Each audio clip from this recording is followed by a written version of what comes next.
Alternating current में हम लोग देख रहे थे एसी सर्किट, है ना।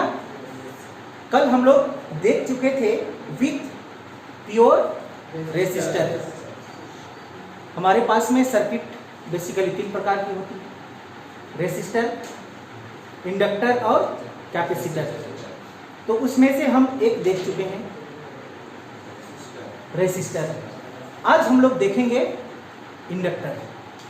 तो टॉपिक डालेंगे AC circuit with inductor only. AC circuit with inductor only. आज हम जो सर्किट के बारे में पढ़ने वाले हैं उसमें केवल क्या होगा, आपका एसी सर्किट, इंडक्टर होगा, केवल इंडक्टर होगा। चलिए समझते हैं कि इंडक्टर क्या होता है उसका।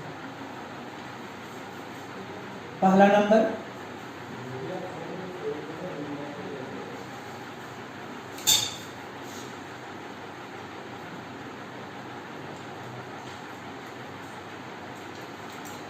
ये आपका इंडक्टर है कि नहीं। ये इंडक्टर का क्या है, सिंबल है। और इंडक्टर के लिए हम लोग एल यूज करते हैं। ये हमारा क्या है, इंडक्टर सर्किट। दूसरा पॉइंट समझ लीजिए, आप पढ़ के रखे हैं EMF E equal to E naught sine omega T. ये बात आपको पता है, हम समझ चुके हैं। ईएमएफ E इक्वल टू क्या होता है, L D I by D T. ये सेल्फ इंडक्टेंस का है, म्यूचुअल इंडक्टेंस का नहीं। ये किसके लिए है, सेल्फ इंडक्टेंस। लिख भी देंगे यहाँ पे, फ्रॉम सेल्फ इंडक्टेंस। आगे बढ़े, डी आई इक्वल टू क्या मिलने वाला है आप लोगों को, E D T by L. Clear, आगे ध्यान दीजिएगा। और डी आई इक्वल टू ये आपका क्या रह गया, ई, तो ये भी क्या है, ई के जगह में क्या आप लिख सकते हैं, E naught sine omega T by L into D T. बात पकड़ में आया। चलिए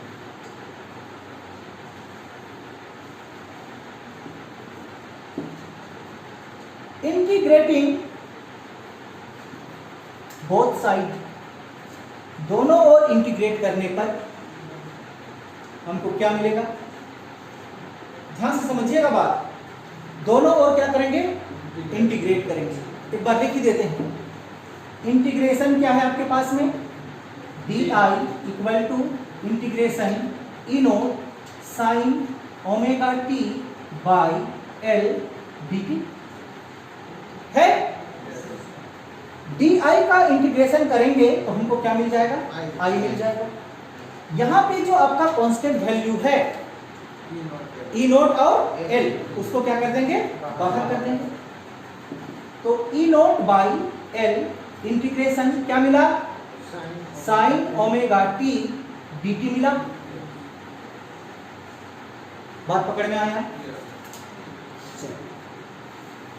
आगे ध्यान दीजिएगा। और I equal to E naught by L, बताइए sine omega T D T का इंटीग्रेशन क्या होगा, इसको बताइए। साइन का तो माइनस कोस होता है, नहीं होता है, minus cos omega T by omega. समझ पाया। Sign omega T D T का इंटीग्रेशन क्या होगा, minus cos omega T by omega. समझ में आया। मैथ वाले हैं तो आसानी से समझ पाएंगे, बायोलॉजी को समझने में थोड़ा सा परेशानी होगी। चलिए क्लियर, आगे ध्यान दीजिएगा। I इक्वल टू, ये माइनस को बाहर निकाल दें, ई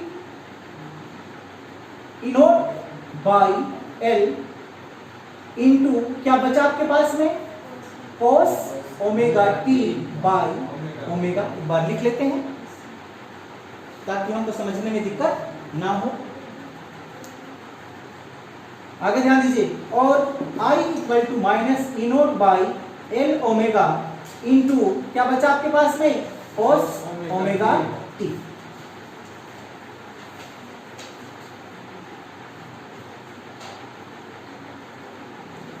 बात पकड़ में आया?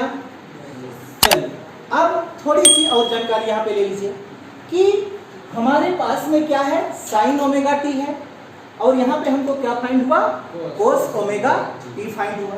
दोनों क्या हो गया, उल्टा हो गया, इधर साइन है इधर कोस है। तो क्या हम ऐसा कोई रूल लगा सकते हैं कि ये कोस हमारा साइन में कन्वर्ट हो जाए?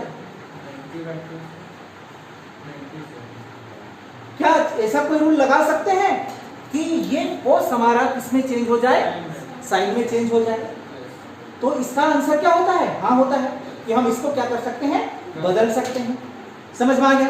तो कैसे बदलेंगे, I equal to minus E naught by L omega sine into pi by two यानी कि 90 माइनस थीटा, थीटा की जगह में क्या है, ओमेगा टी इक्वल टू आपका कोस थीटा होता है। क्लियर, डाउट है?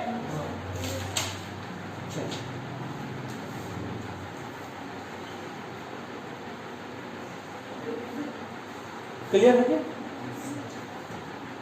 ध्यान दीजिएगा, अब ये साइन जो माइनस का दिख रहा है आपको, ये साइन को हम उठा के यहां पे लेके जाते हैं। समझ पा रही है? यहां पे लेके जाते हैं तो क्या मिलेगा, I equal to E naught by L omega sine into में रहेगा ये माइनस, ये इसके साथ माइनस नहीं है, ये मल्टीप्लाई ही है। क्या है आपके पास में, पाई by to minus omega t. बात पकड़ में आया? अगर ये इस तरह से हुआ तो आपको I equal to E naught L omega sine, ध्यान से समझिएगा, माइनस तो माइनस रहेगा लेकिन ये माइनस और माइनस क्या हो जाएगा, प्लस। तो प्लस है इसलिए प्लस को पहले लिख देते हैं और माइनस पाई बाई ये वैल्यू मिल जाएगा आपको। बात पकड़ में आया? जल्दी नोट डाउन करेंगे।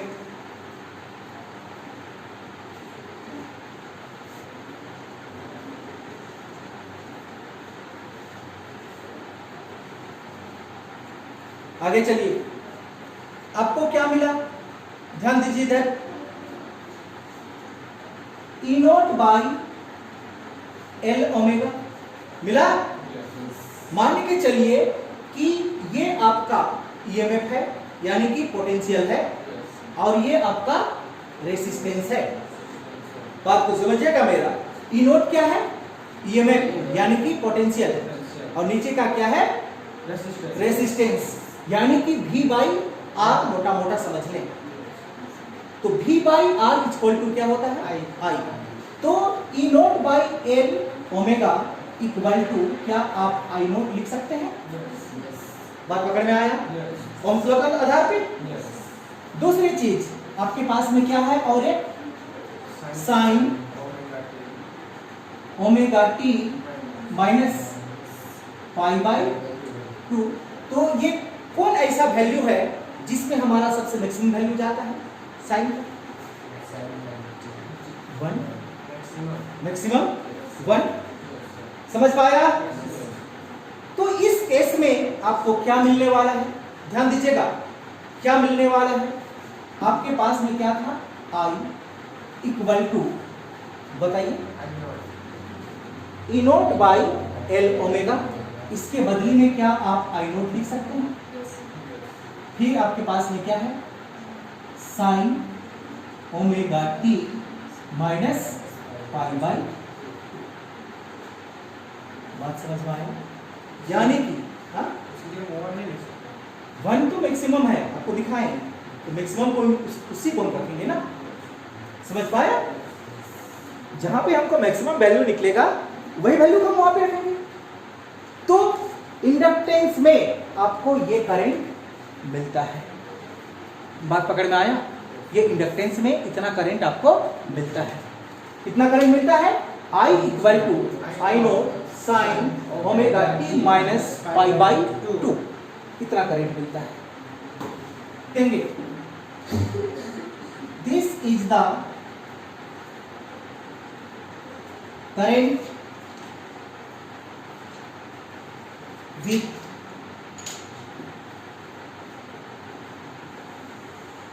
इंडक्टर इन AC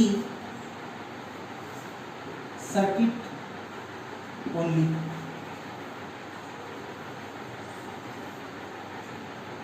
बात पकड़ में आया? AC का जो हमारा इंडक्टिव सर्किट होता है, इंडक्टर सर्किट होता है, उसमें कितना करंट होता है? I equal to I naught sine omega T minus pi by 2 current. Clear?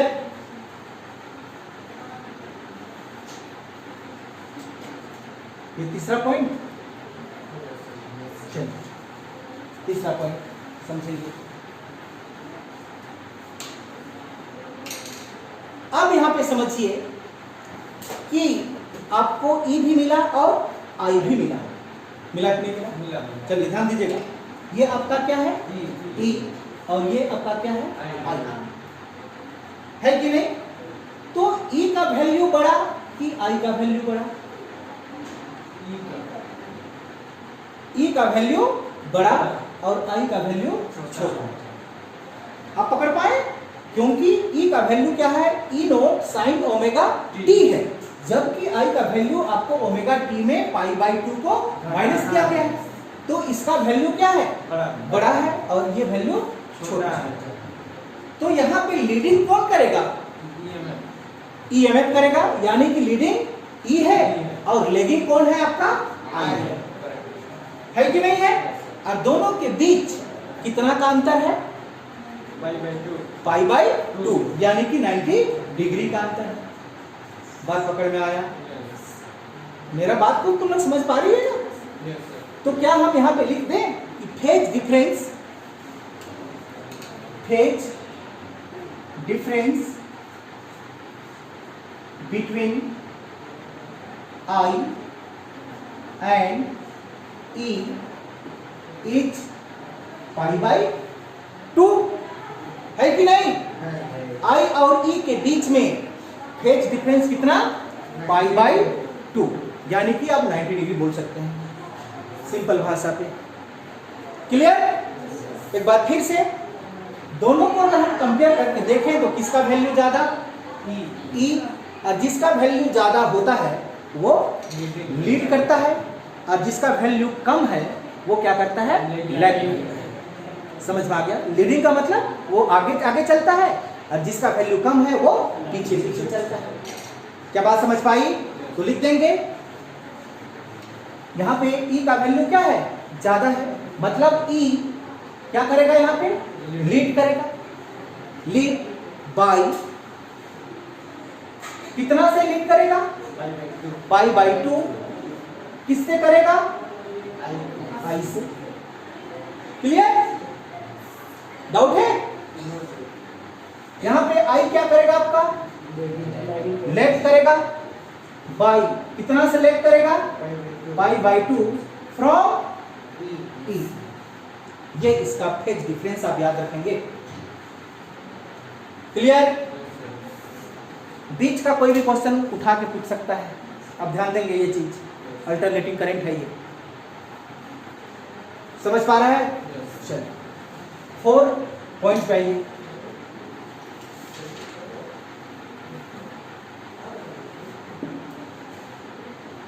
Opposition of current, opposition of current. समझिएगा बात को।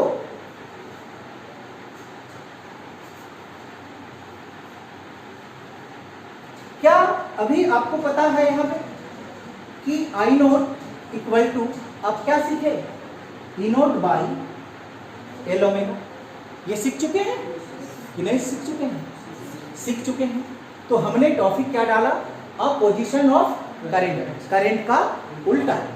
तो यहां से आप एल ओमेगा को बाहर निकाल दीजिए। इसको बाहर निकाल दें, एल ओमेगा को बाहर निकाल देते हैं।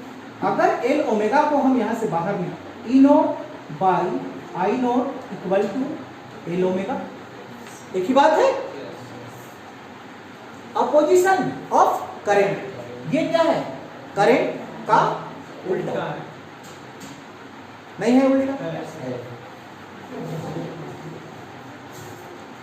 और इसी को एल ओमेगा को यहां पे एक नाम दिया जाता है, समझिएगा मेरा बात को, इसको नाम दिया जाता है एक्स एल।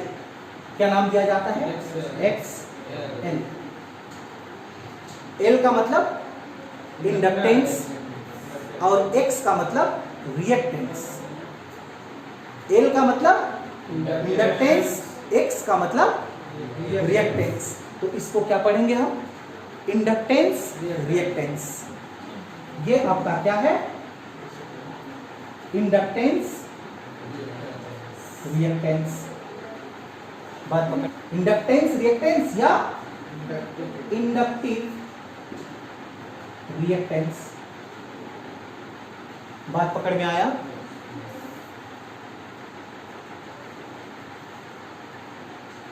एक सवाल कि यह भी क्या करता है, करंट को अपोज करता है। क्या करता है, अपोज करता है। अपोज का मतलब समझ में आता है कि करंट अगर बह रहा है तो उसको वो बाधा डालता है, उसमें रोकता है। समझ पा रही है मेरा बात को। अगर ये करंट को बाधा डालता है तो इसको हम रेसिस्टेंस क्यों नहीं बोलते। रेसिस्टेंस का काम क्या है, अपोज ऑफ करंट। उसको भी हम क्या कहते हैं, रेसिस्टेंस ही कहते हैं। और यहां पे इंडक्टेंस को भी क्या कहा गया, अपोजिशन ऑफ करंट। तो इसको हम रिएक्टेंस बोलते हैं, रेसिस्टेंस क्यों नहीं बोलते हैं। बात समझ में आया मेरा। बताते हैं इसका जवाब, आप ध्यान से सुनेंगे। क्योंकि रेसिस्टेंस पे उसके अंदर पे जितना भी एटम्स या मॉलिक्यूल्स होते हैं वो क्या करते हैं, आपस में कोलाइड करते हैं, टकराते हैं। किसमें, रेसिस्टेंस में। आपस में क्या करते हैं, टकराते हैं। और जितना ज्यादा टकराते हैं उतना ज्यादा वहां से हीट जनरेट होता है रेसिस्टेंस में। समझ में आ गया। जबकि आपका इंडक्टेंस इलेक्ट्रिक फ्लक्स चेंज के आधारित पर काम करता है। इलेक्ट्रिक फ्लक्स चेंजिंग के आधार पर ये क्या करता है, काम करता है। जब इसके अंदर पे इलेक्ट्रिक फ्लक्स क्या होता है, चेंज होता है, तो ये करंट को अपोज करना शुरू करता है। इसके अंदर पे मॉलिक्यूल्स आपस में कोलाइड नहीं होते हैं। और जब ये करंट को रोकता है तो यहां से किसी भी प्रकार का हीट जनरेट नहीं होता है। जबकि रेसिस्टेंस में जब करंट को रोकता है तो उसके अंदर का मॉलिक्यूल्स क्या होते हैं, कोलाइड होते हैं, और वहां से क्या निकलता है, आपका हीट निकलता है। इसीलिए इसको हम रेसिस्टेंस ना बोल के क्या बोलते हैं, रिएक्टेंस बोलते हैं। बात समझ में आ गया। चलिए आगे थोड़ा सा ध्यान दीजिए। और आगे अब इस केस में क्या इसको आगे लिख सकते हैं, यहां से फिर से आप आई नोट को अगर बाहर कर दें तो आपको क्या मिलेगा, ई नोट बाई एक्स एल। बात पकड़ में आया है कि नहीं। ये काम किस तरह से कर रहा है, रेसिस्टेंस के जैसा कर रहा है कि नहीं कर रहा है। रेसिस्टेंस के जैसा काम कर रहा है तो रेसिस्टेंस का यूनिट क्या होता है, ओम। तो इसका भी यूनिट क्या होगा, ओम ही होगा। क्यों होगा, क्योंकि ये रेसिस्टेंस के जैसा ही काम कर रहा है। बात समझ पाया। तो इंडक्टिव रिएक्टेंस का यूनिट आपका क्या होने वाला है, ओम होने वाला है। बात पकड़ में आया। अब समझिएगा बातें कि अगर हम डीसी करंट में इंडक्टेंस लगा दें तो क्या होगा। ये तो हमारा किसके लिए था, एसी करंट के लिए था। अगर हम डीसी करंट में क्या लगा दें, इंडक्टेंस लगा दें तो क्या होगा, समझते हैं क्या होगा। चलिए 4 डीसी करंट, डीसी करंट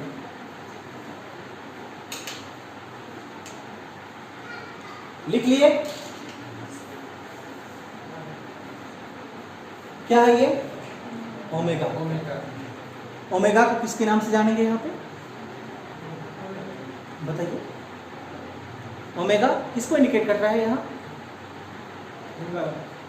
हाँ एंगल,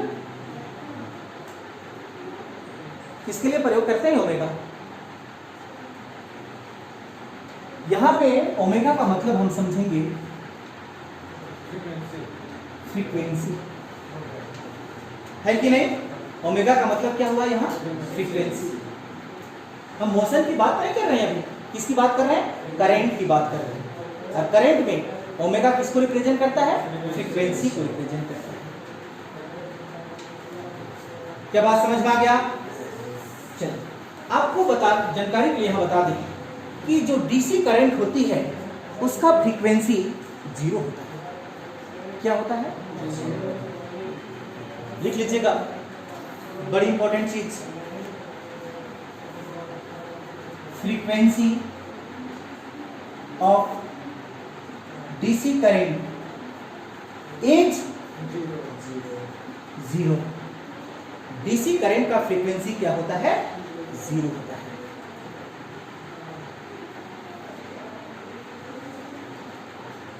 बात पकड़ में आ रहा है मेरा। अगर फ्रीक्वेंसी डीसी करंट का क्या हुआ, 0 हुआ, इसका ये मतलब भी हुआ कि ओमेगा किसके बराबर हो गया, 0 के बराबर हो गया है। तो आपको ये पता होगा कि XL आपने जो फाइंड किया था वो किसके बराबर था, ओमेगा L या L ओमेगा के बराबर था। जो आप लिखना चाहे लिख सकते हैं। बात समझ में आ गया। ये देखिए L omega equal to XL या omega L equal to XL लिख सकते हैं आप। बात पकड़ में आया। और XL इक्वल टू ओमेगा क्या, 0 इंटू L इक्वल टू 0, मतलब XL इक्वल टू आपको क्या मिल गया, 0। XL का मतलब क्या, L का मतलब क्या, इंडक्टेंस, X का मतलब क्या, रिएक्टेंस, यानी कि इंडक्टिव रिएक्टेंस क्या होती है, 0। कहां पे, डीसी करंट पे। डीसी करंट पे इंडक्टिव रिएक्टेंस क्या होती है, 0। यहां पे आपको ये शो किया। बात समझ में आया। अगर डीसी करंट पे इंडक्टिव रिएक्टेंस 0 हुआ, मतलब वहां पे करंट को रोकने वाला कोई नहीं है। एक बार फिर से, इंडक्टिव रिएक्टेंस का काम क्या था, करंट को अपोज करना, अपोजिशन ऑफ करंट, यही काम था इसका। लेकिन डीसी करंट पे आपका इंडक्टिव रिएक्टेंस क्या, 0। अगर डीसी करंट इंडक्टिव रिएक्टेंस क्या है, 0 है, तो इस केस में आपका डीसी करंट जा सकता है, फ्लो हो सकता है, यहाँ पे रुकने वाला कोई नहीं है। मतलब कि डीसी सर्किट पे आप इंडक्टेंस लगा दें तब भी वहां पे आपको करंट को रोकने वाला कोई नहीं होगा। इसका ये मतलब हुआ कि it will allow DC current, करेगा अलाउ, क्योंकि इसका अपोजिशन क्या है, 0। लिख देंगे it will allow DC current. बात समझ में आया, पकड़ पाई।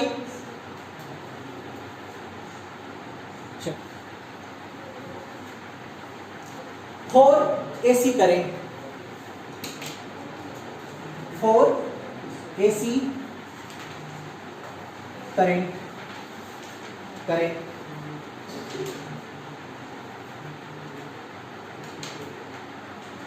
AC करंट का फ्रीक्वेंसी बहुत ज्यादा होता है। AC करंट का फ्रीक्वेंसी क्या होता है? बहुत ज्यादा होता है, यानी कि वेरी वेरी हाई होता है। समझ में आया बात? समझिएगा। तो ओमेगा इक्वल टू क्या लिखेंगे हम लोग? हाई होगा। अगर ओमेगा इक्वल टू हाई हुआ, इसका ये मतलब भी हुआ कि आपका XL also very very high. बात पकड़ में आया? चलो, बहुत ज्यादा हो गया। कौन? XL यहां पे क्या हो गया? हाई। तो XL का काम क्या था? करंट को रोकना। तो AC करंट में अगर ये बहुत ज्यादा हो गया तो क्या करंट को ये वहां से होके जाने देगा? जाने देगा? नहीं जाने देगा। क्यों जाने नहीं देगा? क्योंकि यहाँ पे XL क्या है? हाई है। और XL का काम क्या है? अपोजिशन करना, अपोज करना करंट को। तो करंट को आगे की ओर बढ़ने देगा ही। समझ में आ गया? तो लिखें एक लाइन पे, for high value of omega, for high value of omega, AC current allow करेगा कि नहीं करेगा? AC current will be block. AC current को क्या कर देगा? ये ब्लॉक कर देगा। क्लियर? डाउट है? बात समझ में आया? और इसी करंट को हम लोग आगे जाके क्या करते हैं? फिल्ट्रेशन करते हैं, रेक्टिफाई करते हैं। यही करेंगे। Wave diagram, wave diagram, wave diagram एकदम इजी है, सिर्फ आप समझिएगा इसको।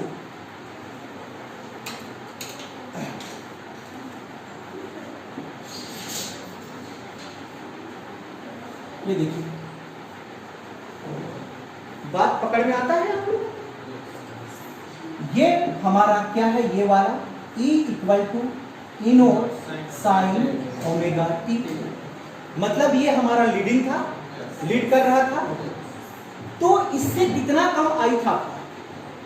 π/2, यानी कि 90 डिग्री क्या था? कम था। तो 90 डिग्री कहां पे है आपका? यहाँ पे, वहीं पे होगा। π/2 कितना? यहाँ पे होगा ना 90 डिग्री। तो कितना का क्या था? अंतर था। तो आपका जो आई था वो यहां से चलना शुरू करेगा क्या? बोलिए। हाँ, 90 डिग्री नीचे से। क्या बात पकड़ में आया? डाउट है अभी भी? नहीं है ना? ये वाला आपका क्या है? I equal to I naught sine omega T minus π/2। ये वैल्यू कैलकुलेट करके निकालिए।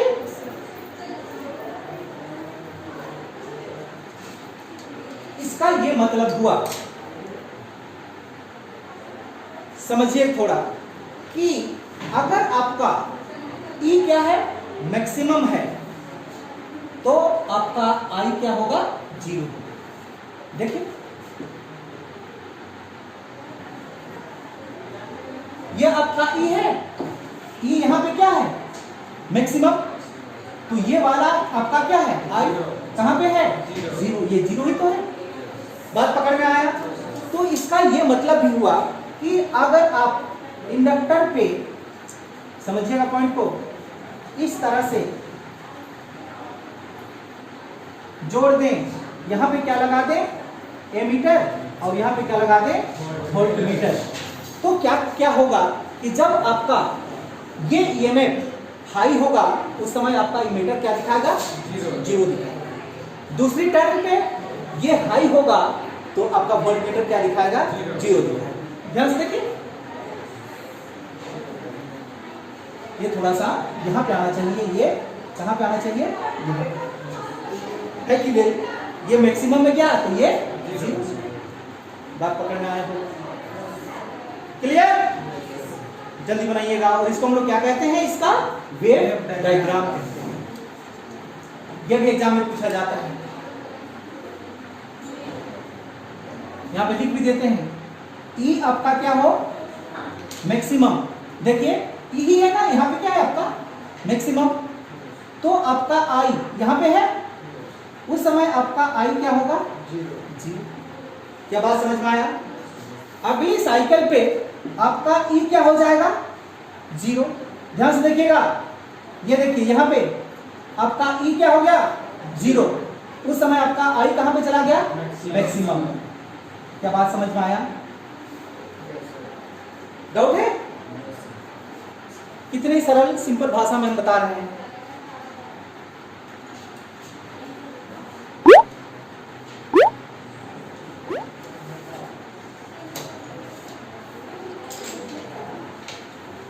Phasor diagram.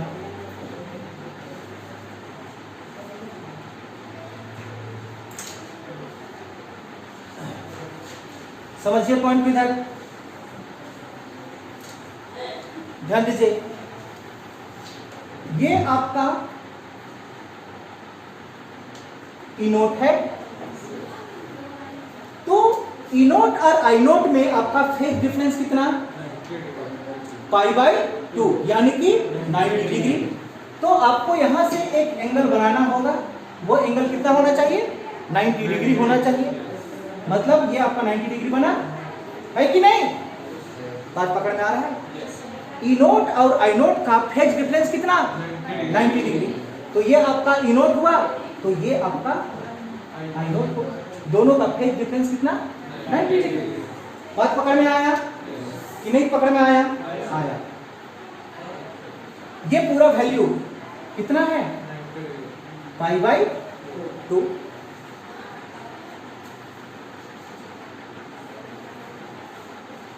अब ध्यान से समझिएगा कि ये वैल्यू यहां दिख रहा है आपको, इसको हम क्या मान लेते हैं? ओमेगा टी मान लेते हैं। तो ये वैल्यू कितना? ये वैल्यू कितना? हाँ, ये वैल्यू कितना? π/2 माइनस ओमेगा टी। लेकिन आपको यहाँ पे जानकारी होना चाहिए कि अगर आप किसी चीज को क्लॉकवाइज मेजर करते हैं तो वो नेगेटिव में आता है, और एंटी क्लॉकवाइज मेजर करते हैं तो पॉजिटिव में आता है। बात पकड़ में आया है? आप किधर मेजर कर रहे हैं? इधर से इधर मेजर कर रहे हैं क्लॉकवाइज। मतलब इसका वैल्यू क्या में आएगा? नेगेटिव में आएगा। यहाँ का वैल्यू किस में आने वाला है? नेगेटिव में आने वाला है। तो नेगेटिव में आने वाला है मतलब नेगेटिव, बताइए, π/2 माइनस ओमेगा टी। आप बताइए, ओमेगा टी माइनस π/2। यही वैल्यू तो आप निकाले? नहीं निकाले हैं सर? क्लियर? चलिए ध्यान समझिएगा मेरा बात कि इंडक्टेंस सर्किट का पावर जो होती है, इसका इंडक्टेंस सर्किट का पावर क्या होता है? जीरो। क्या बात समझ में आया?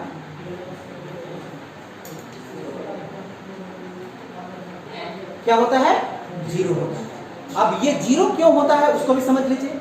आपने यहाँ पे देखा था कि जब ई आपका कहाँ पे था? मैक्सिमम पे, तो आपका आई कहाँ पे था? जीरो।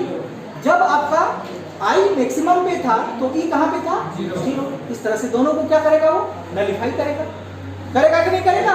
और टोटल आउटपुट आपको क्या मिलने वाला है? जीरो मिलने वाला है। ये बात समझ में आता है कि आपका ई क्या हो? मैक्सिमम, तो आपका आई क्या होता है? जीरो। अगर E 0 हो तो आपका I क्या होता है? मैक्सिमम। तो टोटल पावर कितना? 0। बात पकड़ में आया?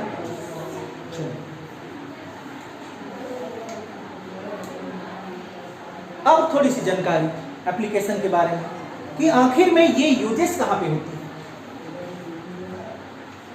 हमने ये सर्किट तो पढ़ा ना, तो ये सर्किट हमारा यूजेस कहां पे होती है, समझिएगा मेरा बात।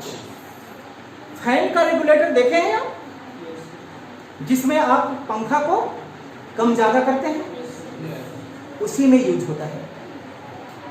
पहले जमाने में पंखा का स्पीड को ज्यादा कम करने के लिए रेसिस्टेंस यूज किया जाता था कि जितना आप उसको रेसिस्टेंस दे दिए उतना ज्यादा वोल्टेज को वो क्या कर लेता था, कंज्यूम कर लेता था, और फैंस के पास में कम वोल्टेज सप्लाई करता था, इसलिए पंखा धीरे धीरे घूम रहा था, लेकिन आपका रेगुलेटर बहुत ज्यादा हीट हो जा रहा था। समझ में आ गया? लेकिन इसको यूज करने से यहाँ पे हीटिंग का प्रॉब्लम नहीं है, क्योंकि ये हमारा मैग्नेटिक फ्लक्स चेंज के ऊपर भी काम करता है। समझ में आ गया कि इसका रेसिस्टेंस को बढ़ा देंगे तो मैग्नेटिक फ्लक्स क्या हो जाएगा, चेंज हो जाएगा, और आपका करंट को अपोज कर देगा। अपोज करेगा तब भी ये हीट आपका जनरेट नहीं करेगा। बात समझ में आ गया? हाँ।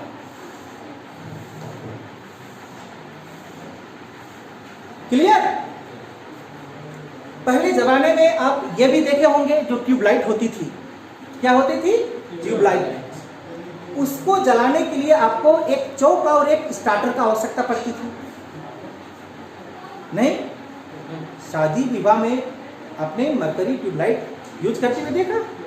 इसको मतलब डायरेक्टली आप करंट उसमें सप्लाई किया और जलना स्टार्ट नहीं करता है, नहीं करता था पहले। उसको स्टार्टर से क्या किया जाता था, जलाया जाता था। बात पकड़ में आया? यहाँ पे समझिएगा कि जो उस जमाने का जो ट्यूबलाइट होती थी उसमें गैसें भरी जाती थी। क्या भरी जाती थी? गैस का मॉलिक्यूल्स या एटम्स भरी जाती थी। जब हम उसको 220 वोल्ट सप्लाई किए तो 220 वोल्ट में वो गैस की जो एटम्स हैं वो आयोनाइज नहीं हो पाते थे। समझ में आ गया? तो उसको हम लोग क्या करते थे, स्टार्टर देते थे, और उसमें आपका क्या लगा हुआ होता था, एक चोक लगा होता था। चोक का मतलब यही आपका इंडक्टेंस सर्किट लगा होता था।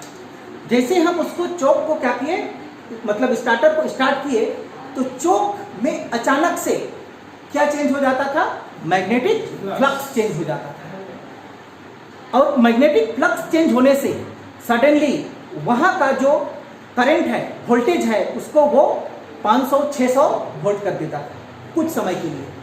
और जैसे ही 500-600 कर देता था तो उसके अंदर गैस की जो मॉलिक्यूल्स थी वो क्या हो जाती, आयोनाइज हो जाती, और आयोनाइज हो जाने के बाद में ट्यूबलाइट आपका चमकने शुरू करती। क्या बात समझ में आ गया? और जैसे ही वो चमकना स्टार्ट करता, फिर आपका जो इंडक्टेंस है वो करंट को फिर कंट्रोल करने में लग जाता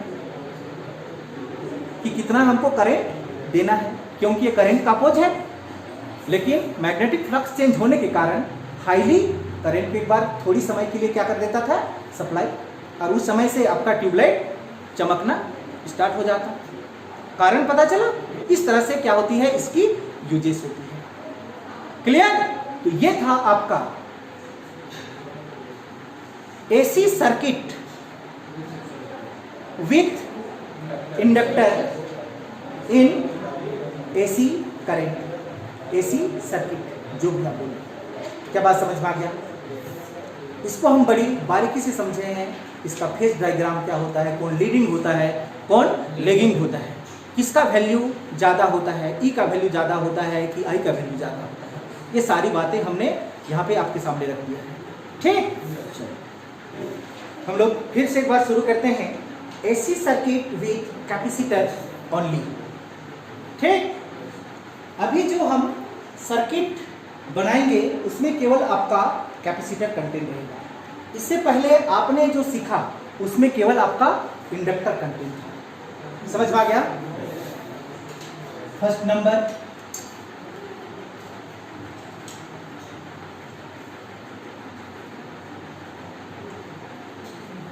ये आपका क्या है, कैपेसिटर। इस तरह से अल्टरनेटिंग करंट से क्या कर दिया जाता है, इसको जोड़ दिया जाता है। क्लियर? आगे समझिएगा बात। दूसरा पॉइंट आप जान चुके हैं, E equal to E naught sine omega T. Clear? We no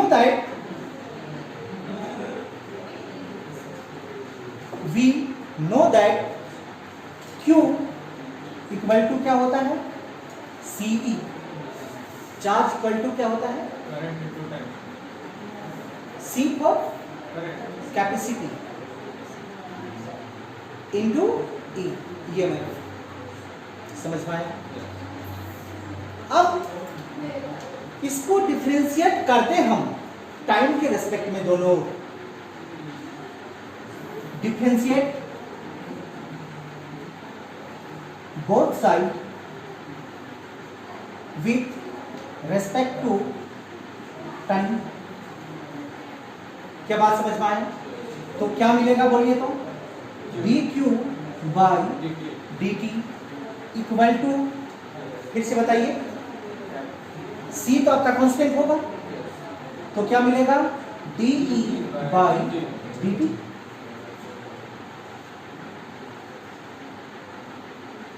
बात पकड़ में आया? और dq by dt equal to c d by dt, ये आपका क्या है, e। तो ये भी क्या था, e। क्या e की जगह भी लिख सकते हैं आप, e naught sine omega T. Clear? चलिए आगे ध्यान दीजिए। क्या आपके पास में dq by dt equal to, जो कांस्टेंट वैल्यू है उसको बाहर निकालते हैं, c तो है और e नोट को बाहर निकालेंगे, c e naught d by dt sine omega T, ये बचेगा। चलिए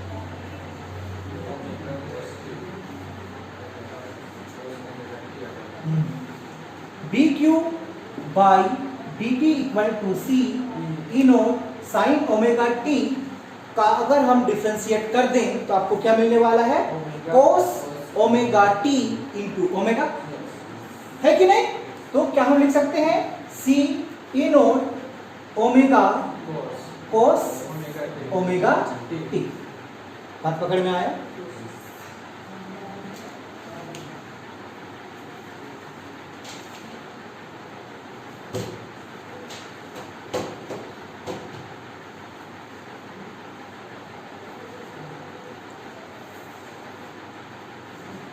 अब फिर वही कहानी बनती है हमारी कि आपको यहाँ पे क्या मिला, कोस, जबकि हमारा इधर का वैल्यू क्या था, साइन।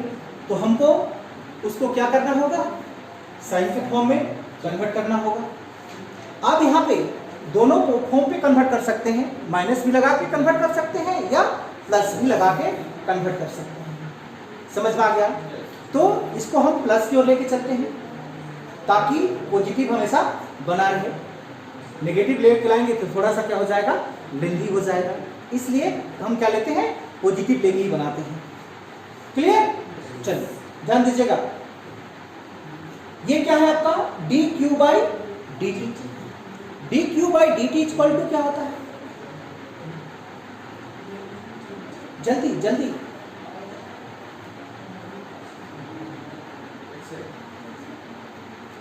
समझिएगा मेरा बात को, इसको समझेंगे। चार्ज इक्वल टू क्या होता है, करंट इनटू टाइम। क्या होता है, यहां से अगर आप आई को बाहर निकाल देते हैं तो आपको क्या मिलने वाला है, यानी Q by Q by T. तो क्या क्यू बाई टी की जगह में आप आई लिख सकते हैं? पकड़ में आया बात? Equal to C E naught omega sine, बताइए, पाई बाई 2 प्लस। क्लियर?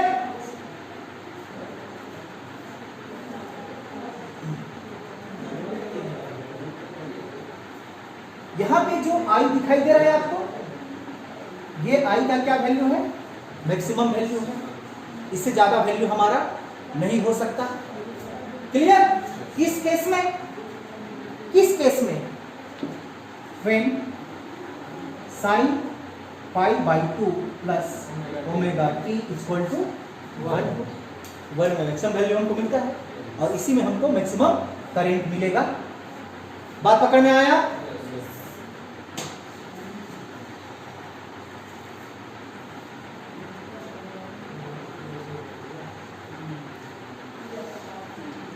ध्यान दीजिएगा। तो इसका ये मतलब हुआ, ध्यान समझिए कि आपके पास में क्या है? C E नोट, फिर क्या है? ओमेगा, किसके बराबर हो गया? आई नोट के बराबर हुआ कि नहीं हुआ? तो अगर ये आई नोट के बराबर हुआ तो I इक्वल टू, इस टर्म के लिए आप क्या प्रयोग करेंगे? आई नोट, फिर sign pi by 2 plus omega. Clear? जल्दी जल्दी नोट कीजिए इसको।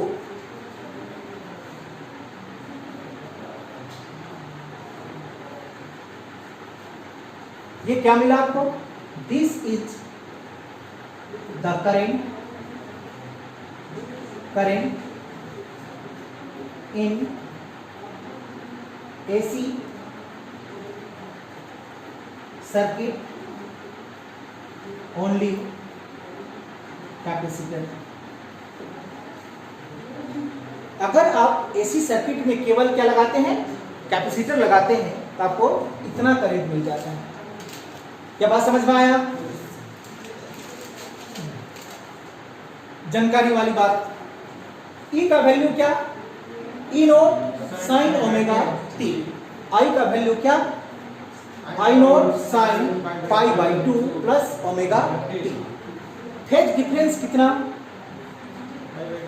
पाई बाई 2। दोनों में किसका वैल्यू ज्यादा?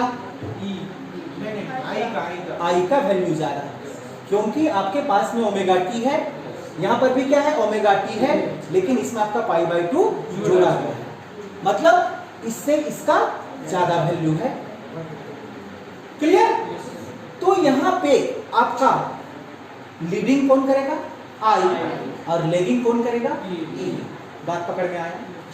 क्या इससे पहले आप जब इंडक्टेंस पढ़ रहे थे तो वहां पे लीडिंग कौन कर रहा था?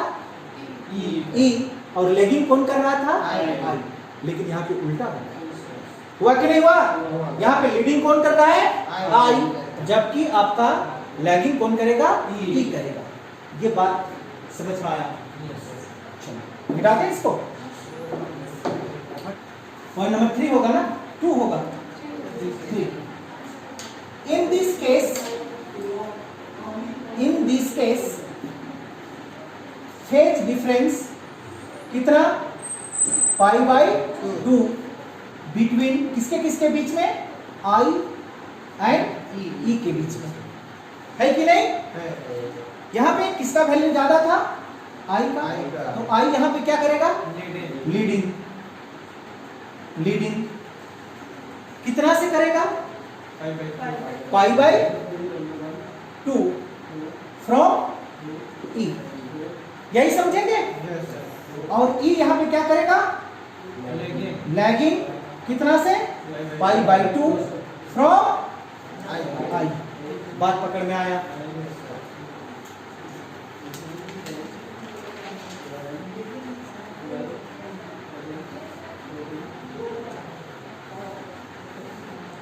Point number 4, opposition to current. Opposition to current, current का अपोजिशन।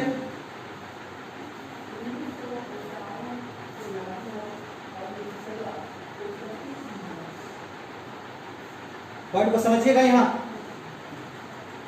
क्या वैल्यू आता है उसको? E naught by I naught equal to 1 by omega C, omega C equal to XC, C for capacity और X for reactance, capacity reactance, इसी को कहते हैं, क्या कहते हैं इसको? Capacity reactance. बात पकड़ में आया? एक्स सी किसके बराबर? 1/ओमेगा सी के बराबर। अब यहां पे समझिए कि ये अब क्या करेगा, आपका डीसी करंट को ब्लॉक कर देगा। क्या करेगा? डीसी करंट को ब्लॉक कर देगा। लिख लेंगे ब्लॉक डीसी करंट। क्यों ब्लॉक करेगा? क्यों ब्लॉक करेगा? Because omega equal to 0। DC current का ओमेगा क्या होता है? 0। क्या बात पकड़ में आया? अगर आपका क्या 0 हो गया, ओमेगा 0 हुआ, ध्यान से देखिए उल्टा है, ये 0 हुआ तो एक्सी क्या हो जाएगा? मैक्सिमम। नहीं समझ पाए? अगर एक्सी क्या हो जाएगा? 0, तो ये क्या हो जाएगा? मैक्सिमम। अपोजिट है, क्लियर? तो अगर ओमेगा इक्वल टू क्या हो गया? 0, तो आपका एक्सी क्या हो जाएगा? हाई हो जाएगा। नहीं होगा हाई? क्लियर हो गया? और I इक्वल टू 0 बाई क्या हो जाएगा आपका? I equal to 0 by XC. 0 हम डायरेक्टली लिखें ओमेगा सी के बदले में। क्या पकड़ पाइए तो बात को? ओमेगा सी के बदले में हम डायरेक्ट 0 लिखें, क्योंकि ओमेगा का वैल्यू हमारे पास क्या होने वाला है? 0। तो डायरेक्टली ये क्या हो जाएगा? 0 होगा। तो ये क्या करेगा? आप क्या करेगा? ये allow AC, allow AC, allow AC, because omega is high. पकड़ पाया बात को? क्या यहां पे बात को पकड़ पाया? तो कि आपका ओमेगा क्या हुआ? हाई हुआ, तो एक्सी क्या हो गया? 0 हुआ। और एक्सी 0 हुआ मतलब इसको अपोज करने वाला यहाँ पे कोई नहीं है, मतलब आसानी से आपका एसी करंट जा सकता है। इसमें आपका ओमेगा क्या हुआ? 0। ओमेगा 0 हुआ मतलब ओमेगा सी 0 हुआ, मतलब आपका एक्सी क्या हो गया? हाई हो गया। एक्सी हाई हुआ तो क्या वो डीसी करंट को जाने देगा? अपोज करेगा, यानी कि डीसी करंट को क्या कर देगा? ब्लॉक कर देगा। पकड़ पाया बात है यहाँ पे? चलिए वेव डायग्राम,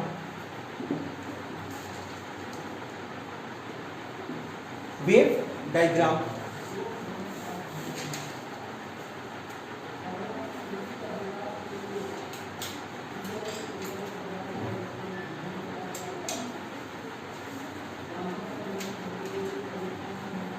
ये आपका क्या था? E equal to E naught sine omega T. ये लीडिंग था या लेगिंग था? लेगिंग था, पीछे था। तो लीडिंग कौन था हमारा? आई। मतलब क्या समझेंगे कि ये यहां से शुरू हुआ है तो आपका आई है वो इस आसपास से शुरू होगा, हाँ 90 डिग्री ऊपर से स्टार्ट होगा, होगा कि नहीं? मतलब यहां पे आपका 90 डिग्री होगा, डाउट है? इस तरह से बोलिए, बात पकड़ में आया? 90 का अंतर है ना कि नहीं है? है। तो ये वाला आपका क्या है? ये I equal to I naught sine omega T plus pi by 2। बात पकड़ में आया? नहीं पकड़ में आया? इसका ये मैक्सिमम ये देख रहा है, ये क्या कहलाएगा? इनोड। इधर का ये देख रहा है, ये मैक्सिमम, ये क्या कहलाएगा? ये तो जीरो है, आपको पता है। क्लियर? समझने के लिए यहाँ पे पाई बाई 2 लिखते हैं, 90 डिग्री का अंतर है, ठीक ना? कितना का अंतर है? पाई बाई 2 यानी कि 90 डिग्री का। चलिए इसका 6 पॉइंट समझिए, वो हमारा क्या होगा? Phasor diagram.